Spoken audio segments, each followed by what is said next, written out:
Bonjour et bienvenue à cette nouvelle édition de Vent de campagne sur CRTV News. Ce jour, votre magazine consacré au régional 2020 dresse le portrait de Zachary Pérévet, ancien membre du gouvernement, homme politique et ingénieur agronome qui se présente au poste de conseiller régional pour la région de l'extrême nord. Vent de campagne également décrypte non seulement le rôle du conseiller régional mais aussi les procédures d'élection de ce conseiller régional. Voilà pour le sommaire.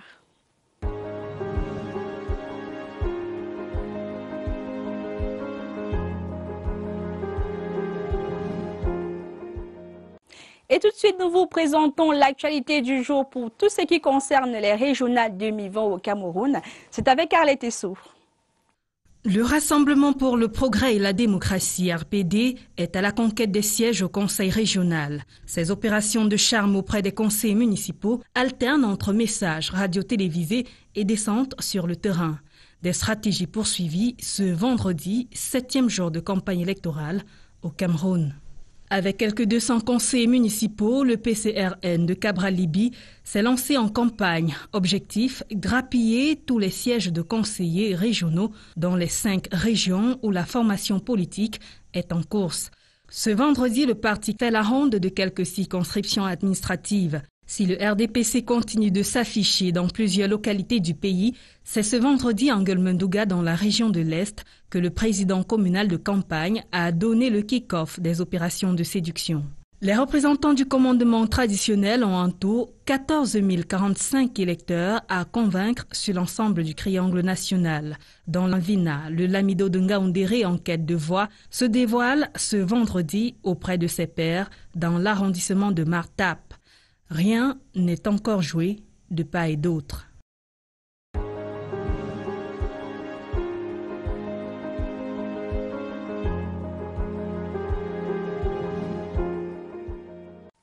À présent, quelles sont les modalités d'élection des conseillers régionaux? Le docteur Georges Orona, juriste, répond à cette question. Il s'exprime au micro de Jamila Kadzalat. Regardez. Les conseillers régionaux sont élus dans ce qu'on appelle un scrutin, c'est un scrutin des listes.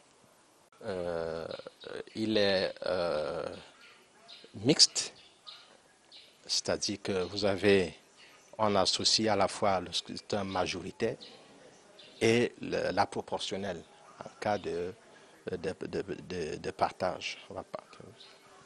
Et maintenant, les conseillers eux-mêmes, pour être élus conseillers régionaux, vous savez, là ce sont les critères d'élection. Il faut avoir 23 ans révolus, de nationalité camerounaise, il faut savoir lire et écrire. Il ne faut pas être sous le coup de certaines conditions d'exclusion, notamment la perte des droits civiques, la participation dans les mouvements insurrectionnels, l'intelligence avec l'ennemi. Et maintenant, le scrutin lui-même, il est géré dans ces aspects matériels par ELECAM, qui est l'organe de l'élection en charge des élections au Cameroun. Et effectivement, vous aurez, avant le début du scrutin, vous aurez, comme dans les autres scrutins, vous aurez un contentieux préélectoral. S'il y a des contestations sur les listes, sur les candidatures, il y aura aussi un contentieux post-électoral, afin de trancher les litiges ou les réclamations éventuelles qui pourraient se lever à l'occasion de l'élection.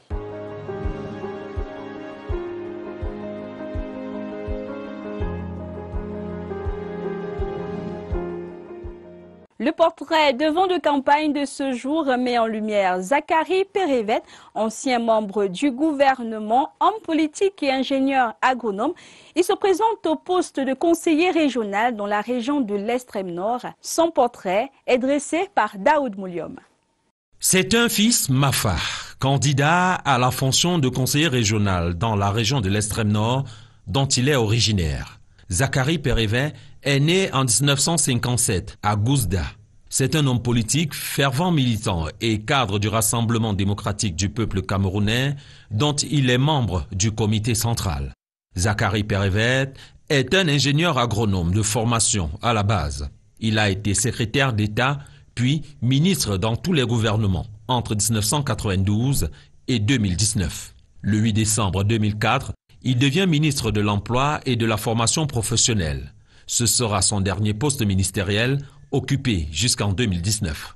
Zachary Perevet est également écrivain, et parmi ses ouvrages, celui dédié à sa tribu, Les Mafa, un peuple, une culture, publié aux éditions Clés. L'homme d'État et ancien ministre dit être suffisamment outillé pour porter les voix et défendre les ambitions de la région la plus peuplée du Cameroun.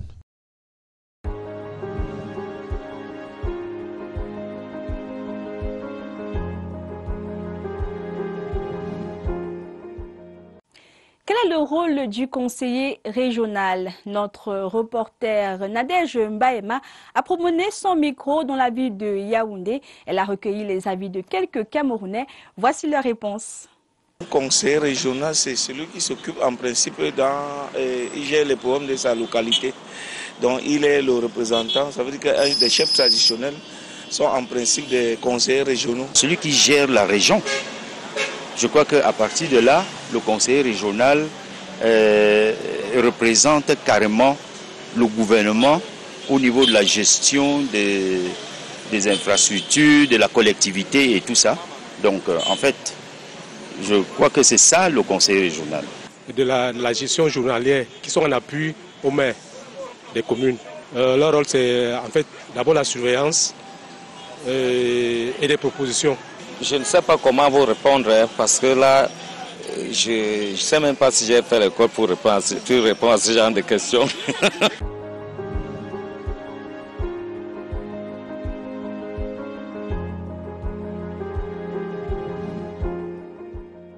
La campagne électorale pour les régionales 2020, c'est aussi sur les réseaux sociaux, sur Facebook et Twitter, à l'instar des partis politiques tels que l'UDC ou le PCRN qui ont choisi de présenter les heures de diffusion des émissions consacrées aux régionales 2020 sur les antennes de la CRTV.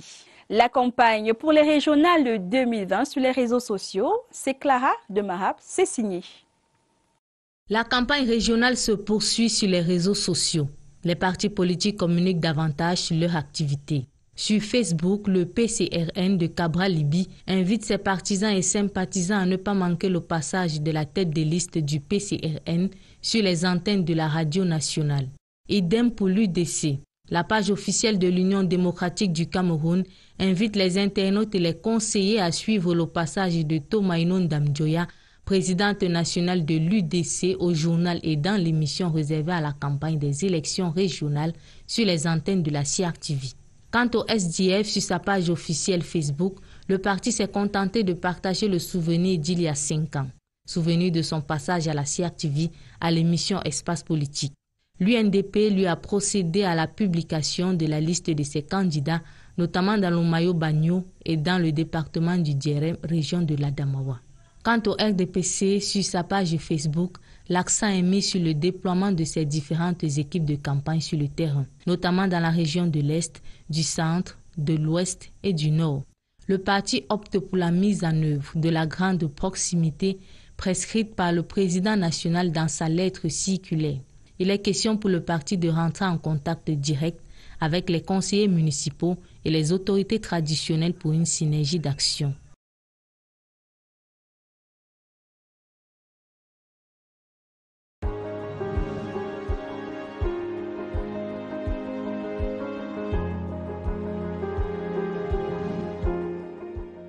La campagne électorale pour les régionales 2020 nécessite un grand déploiement pour les partis politiques qui ont pour objectif de conquérir les électeurs. L'agenda est présenté ici par Martin Bani. À l'ouest, le président de la commission communale de campagne pour le RDPC, le professeur Jean-Claude Tchewa, sera à Bandja demain samedi pour le lancement des activités liées à la campagne dès 12 heures. Au programme, il est prévu une rencontre avec des candidats pour asseoir les bases d'une campagne solide au sein du parti du flambeau ardent.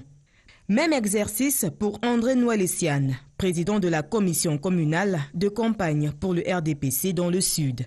Il sera à la maison du parti de Sangmelima ce dimanche, 29 novembre à 14 h, avec pour objectif de convaincre les électeurs constitués des conseillers municipaux. Et nous voici rendus au terme de cette nouvelle édition de Vent de campagne. Merci d'avoir été des nôtres. C'était un plaisir de partager toutes ces informations avec vous. La brise des élections s'en va, mais pour revenir encore plus fort demain.